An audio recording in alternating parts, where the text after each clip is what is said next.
This is the News 4 Rundown.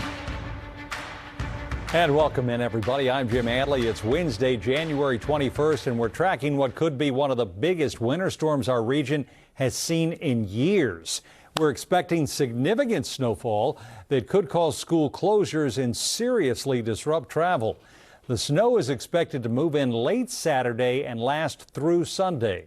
Storm Team 4 Chief Meteorologist Doug Cameron joins us live with the latest on how many inches of snow we can expect. How about it, Doug? Yeah, it's going to be a good amount, Jim. Most areas seeing significant snowfall, and I think everybody gets significant snowfall from this. One thing we're watching, though, to see if there's going to be some kind of a changeover, maybe to sleet, which would cut down some numbers. But once again, we're going to continue to watch this very closely, and the impact is going to be there for everybody. Out there right now, we've got a little bit of wind, and it's another chilly night. Temperatures right now, we're currently sitting at 36 in the city. Notice 39 and warmer up around the Hagerstown area, 43 in Elkins, West Virginia.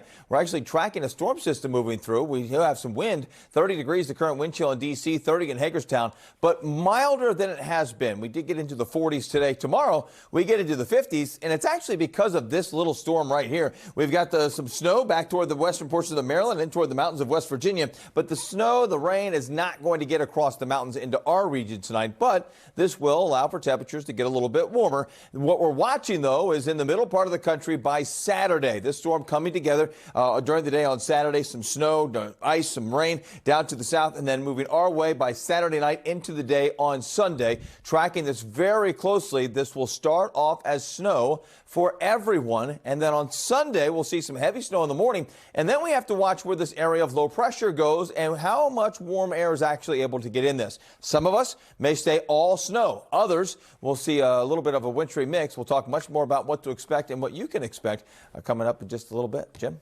All right, we'll see you then. Doug, thank you.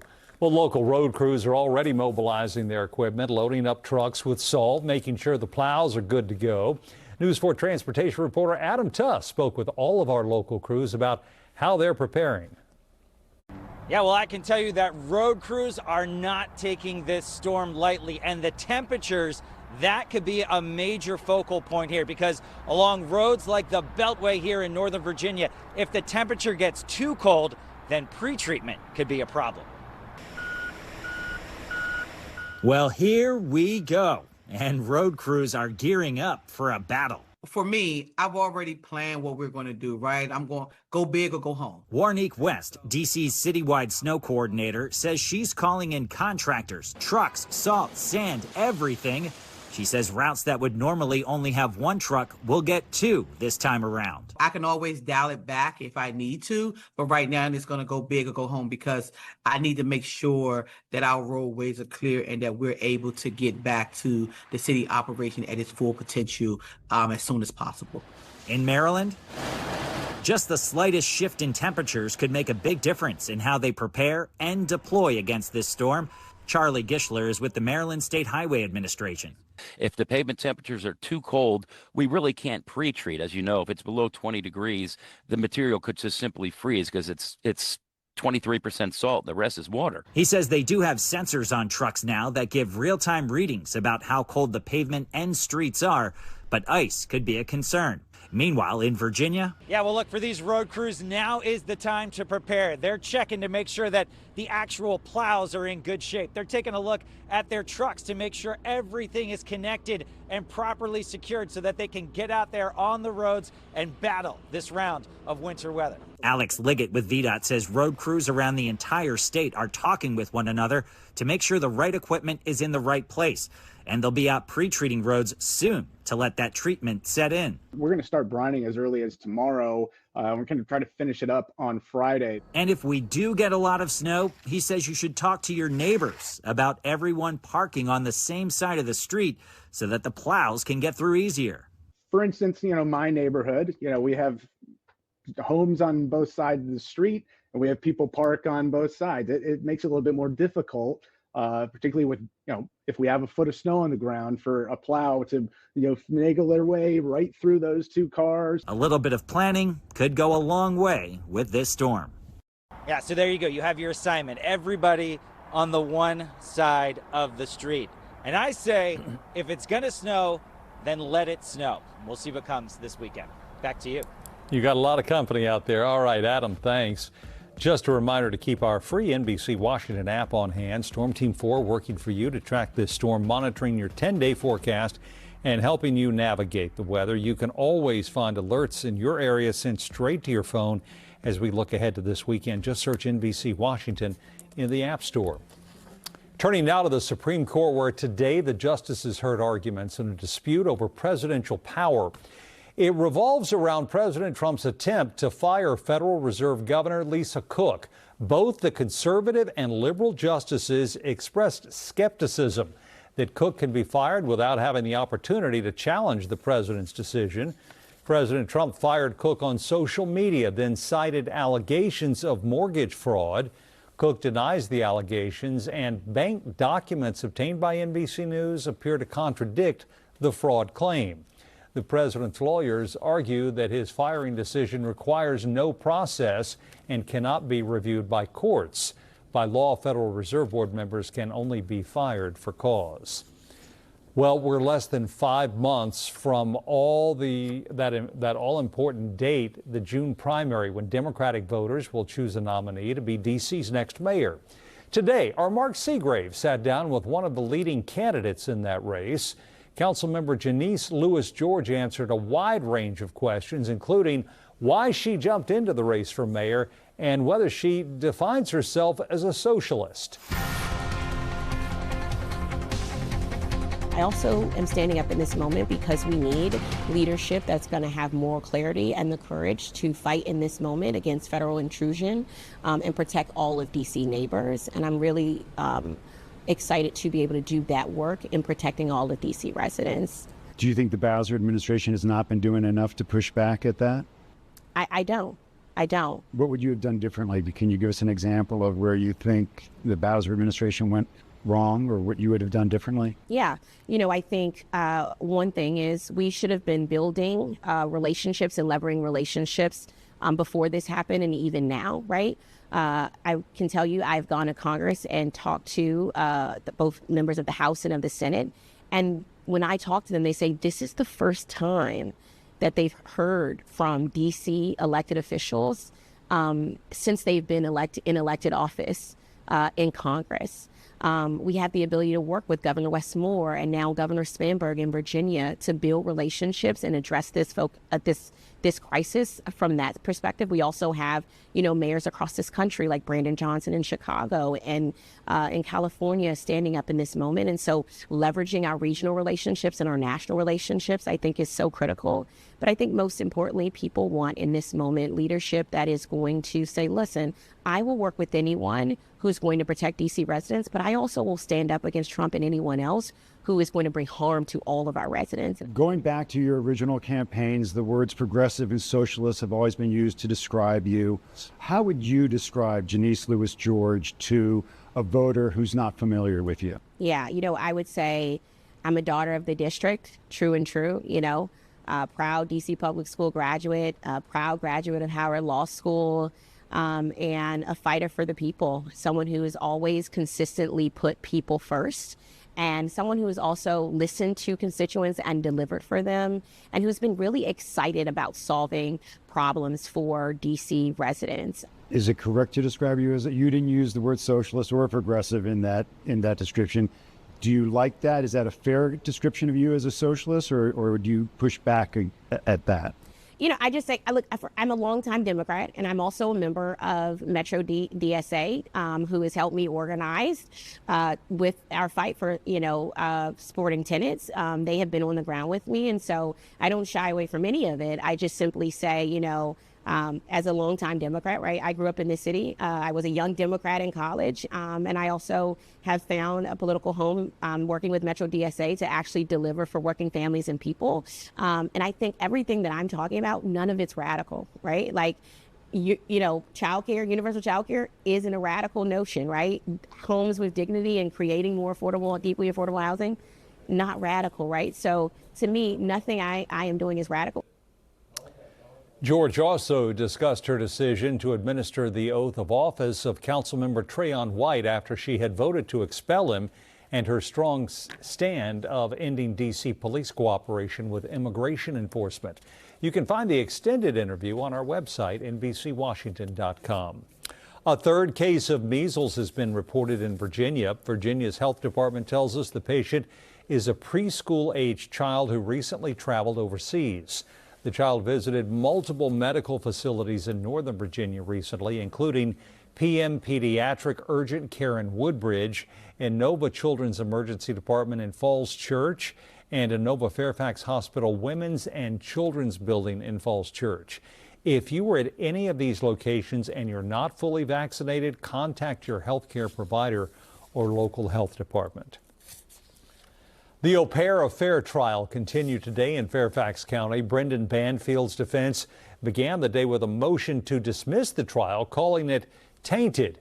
The judge denied that motion. Banfield is accused of killing his wife and another man inside their house back in 23. Northern Virginia Bureau reporter Drew Wilder has been in the courtroom all day and breaks down day 5 of testimony. Today, the defense began its case and started presenting evidence, and defense attorney John Carroll jumped right into what he told us would be the focus of his case all the way back in opening statements when he said, digital evidence doesn't lie, people lie. So today, we were hearing the defense start to pick apart this idea of the catfish theory. The catfish theory is where prosecutors say it was Brendan and the au pair setting up an online profile on this fetish BDSM sex website, pretending to be Christine, and then using that fake profile to lure Joseph Ryan over to the family's home to conduct this rape fantasy with Christine. On the witness stand today was this man. This is Detective Brendan Miller. He used to be a digital forensic investigator at Fairfax County Police. And after the killings, he went through all of the computers and all of the phones that were associated with everybody in this case because he was trying to figure out who was using Christine's devices to communicate with Joe Ryan. He put together a report, and that report was the topic of conversation today. Listen to this. Based on the digital evidence I had at the time and the facts known at the time, it indicated that the device owner was responsible for the activity on the device. And that device owner? Christine Banfield. So Miller completes his report.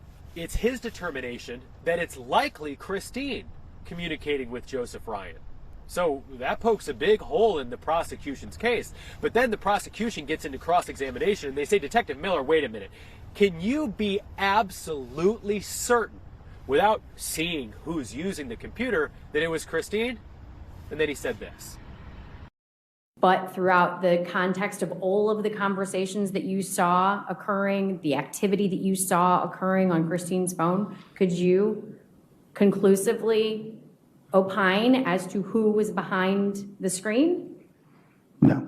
So he was very confident it was Christine using the cell phone. He was very confident it was Christine using the computer to communicate with Joe Ryan, but he couldn't be 100% certain. What changed his opinion? Well, the au pair, Juliana Perez Miguelias, told detectives, told attorneys, hey, it was me and Brendan. He said that new piece of evidence changes everything in his opinion. However, he was still standing by his work that he believes the digital forensics showed it was Christine doing it all the while. That apparently did not sit well with his superiors at Fairfax County Police. Detective Miller testified that he was transferred out of the digital forensics unit into a different department. Coming up tomorrow, there is going to be a lot of command staff that the defense is going to call to the witness stand, and they are going to try to show, maybe even try to confuse the jury a little bit about what was going on at Fairfax County Police, that detectives didn't believe the catfish theory, and if they didn't, they were punished. We'll be watching for that tomorrow. Reporting in Fairfax County, Drew Wilder, News 4. Still ahead on the News 4 Rundown, the official 26 James Beard Awards semifinalists were announced today. Susan Bay of Moon Rabbit, a local nominee for Outstanding Pastry Chef, will join us live. Doug? And you know what I'm talking about. It just happens to be snow moving in on Saturday, continuing through the day on Sunday. But is there a mix? Are we talking sleet for some of us? I'm going to show you what that could mean. We'll talk much more about what to expect coming up. The D.C. area continues to shine as a foodie destination. That's clear after looking at the list of semifinalists for this year's James Beard Awards. The list of local semifinalists is long, so we're going to highlight a few. In the Outstanding Restaurateur category, Scott Bruno and Danny Lee of the Fried Rice Collective in Washington. In the Outstanding Restaurant, Centralina in the district is a semifinalist.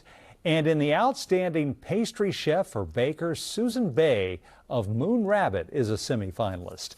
The James Beard Award is one of the restaurant industry's most prestigious honors. Restaurant and chef nominees will be announced at the end of March, and winners will be celebrated at the James Beard Awards on June 15th in Chicago. Moon Rabbit is a modern Vietnamese restaurant led by acclaimed chef Kevin Tien, and the restaurant takes an innovative approach to Vietnamese cuisine. It recently landed on the New York Times Best Restaurants in America list and the Washingtonian's 100 Very Best Restaurants of 2026. Susan Bay, Moon Rabbit's pastry chef, joins us live to discuss being a James Beard semifinalist. First of all, congratulations. And what does it mean to you to be recognized at this level? Thank you so much. It's surreal. It's such a humbling and honorable moment for all of us here at the restaurant, and we're just thrilled and ecstatic to be nominated this year. Susan, how do you balance creativity with the science behind baking? Oh, sometimes it doesn't work out, but when it does, it feels amazing.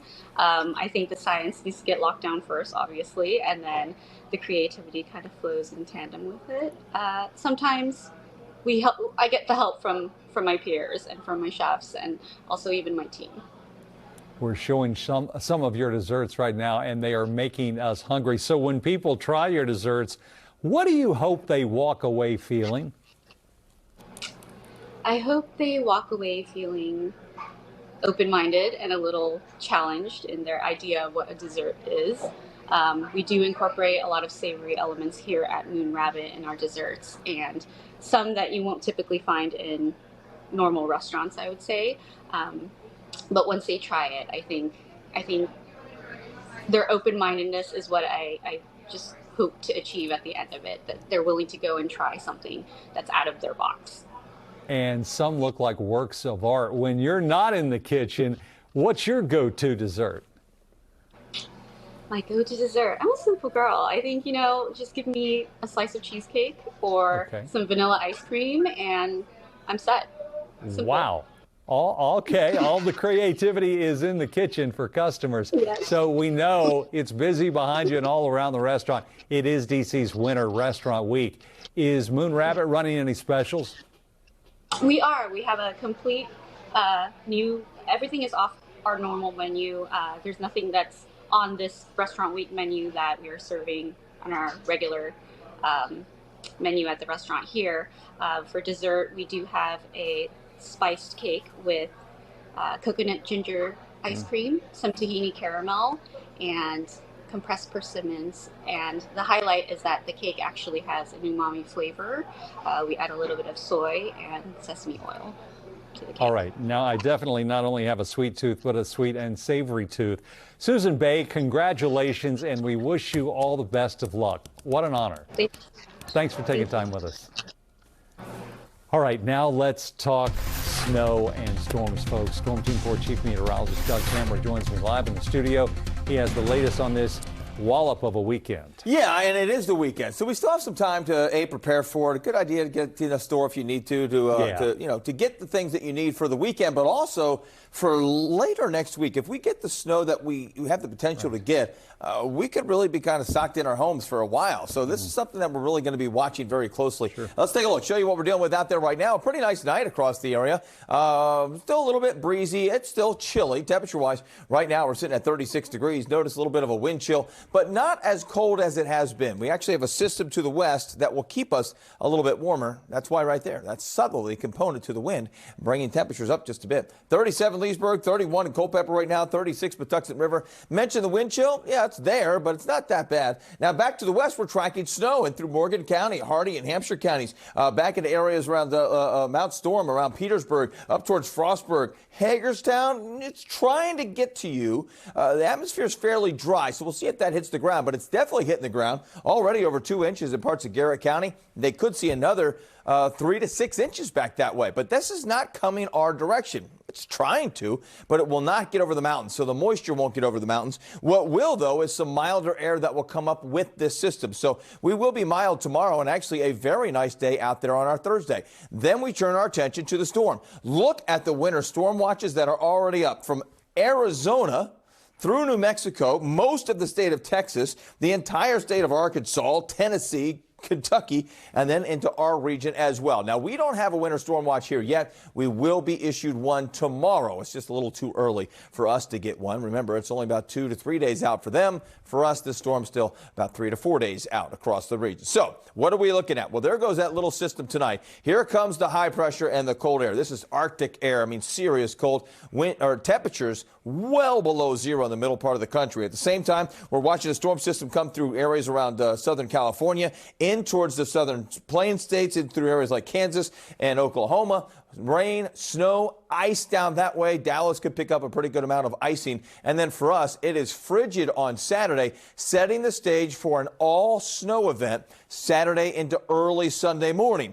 But here's the kicker. Watching to see how strong this area of high pressure is, how cold it stays, and where the area of low pressure goes. Right now, this is the latest European model. The European, normally the better model, has a lot of mixing in through the D.C. area. From D.C. to the south, it has that mixing. So what does that mean for us? Well, out ahead of it, we're still going to get all snow. And back to the west, this may stay all snow. And if it does, you get around a foot of snow or more back towards the I-81 corridor around the Shenandoah Valley. D.C. snow with a chance of ice. Around 10 inches if it was to stay all snow, with potentially more than that. But if it does change over to ice, those numbers could be a little bit lower. Snow and ice around 6 inches or more, once again, due to the ice. So these numbers could change. We could see this whole thing go south. It could come back to the north if more warm air comes in. That's why I never give my snow totals until at least 48 hours out. That's tomorrow afternoon. I will have those for you tomorrow afternoon, but that's our current thinking right now. So what are we watching? Well, we're watching the track of the storm. Where does it go? Just how much warm air gets in there, and will we see mixing, and who will see the mixing? We normally see that mixing line come up to I-95 corridor around D.C. and then move back to the south, so we'll see about that. But everyone will see snow. It's just too early to say exactly how much. And here's the thing about it. It doesn't matter if it's 6 inches or 12 inches, and then you get some sleet. The impacts will be pretty much the same Sunday and into Monday. I'm already telling you, not a good idea to travel on Sunday. If you need to travel Friday or Saturday, no issues. Look at tomorrow, by the way, 53 degrees. Nice day there. And then look at Monday and Tuesday. Some very cold air working its way in all the way through next week. We stay well below freezing almost all of next week. We've got low temperatures down around 10 in the city. Wind chills early Tuesday morning could be well below zero. So once again, we're talking about some really cold air in behind this system. So whatever snow or ice that we get on Sunday is not going anywhere. Yeah. Exactly right. It is sticking around for a while. Hunker down. All right, Doug, thanks. We'll see you at 11. We'll be right back. And we're back with some big news in the music world. Taylor Swift has been inducted into the Songwriters Hall of Fame. The 36-year-old superstar just became one of the youngest inductees to ever be nominated in the Hall. A songwriter is eligible for the Hall once their first commercially released composition turns 20. Swift reached that threshold with her song Tim McGraw, which turns 20 this year. Swift will be officially inducted with the rest of the star-studded 2026 class on June 11th in New York City. That's going to do it for us on the News 4 Rundown for this Wednesday night. Be sure to join us right back here for News 4 at 11. For now, I'm Jim Adley. Have a great night, everybody.